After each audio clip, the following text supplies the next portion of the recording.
To start with, just tell us a little bit about what you were doing here tonight. Well, I knew that citizens in Fredericksburg were worried about the storage of ethanol tank cars, both at a transloading facility that just recently got built and also in their downtown rail yard. And so I'm a longtime expert on hazmat transportation issues, and I know what's been going on in a lot of other places around the country in terms of fighting the railroads on some of these kinds of hazmat issues, hazardous materials, which means chemical tank cars that can have very serious effects. And so I wanted to basically talk with citizens and encourage them to fight the railroads and to mount government efforts to regulate safety and reduce risks. Yeah, and the regulations was something I wanted to talk about because when you mentioned some of the ways the regulators work in this, especially when you mentioned them taking vacations together, I couldn't help but remember the BP spill and the Coke parties and all. Is it fair to make that comparison? Well, yeah, I mean, basically we've had a long 30-year history of trying to get along without a government. And basically the regulatory agencies in many cases were captured by the industries they were supposed to regulate. And so they're just overly corporate friendly. And there's even been sort of revolving doors where people work for the government and they go back and work for the corporation, and they work for the government and they work for the corporation, and they call it the Washington revolving door.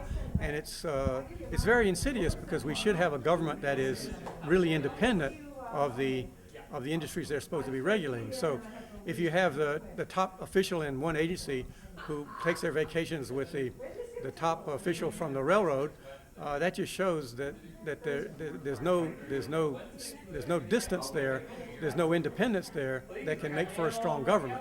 So we badly need in this country to reassert our need for a government and not try to get along without one like we have for 30 years, ever since President Reagan said government is not the solution to our problems, government is the problem.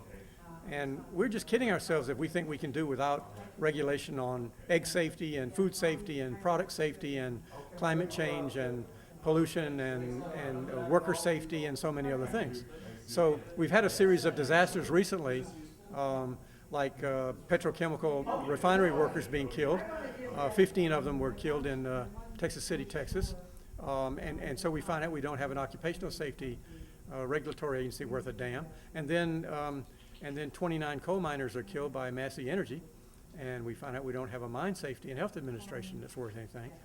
And now recently in the Gulf of Mexico, the Minerals Management Service is supposed to be regulating the oil drilling in the Gulf of Mexico. And sure enough, the company says, oh, we couldn't possibly have an accident, but even if we did, we could take care of it all. All lies, you know. And so basically we need to have a government. Okay, so you would say one of the solutions for or part of the solution is getting the regulators to actually regulate. Yes, and that means a big seismic shift in the way we think of how to have a government here in this country. I mean, what we don't need is, quote, partnerships with the industry and the government. We don't need to be in partnership. We need to regulate them.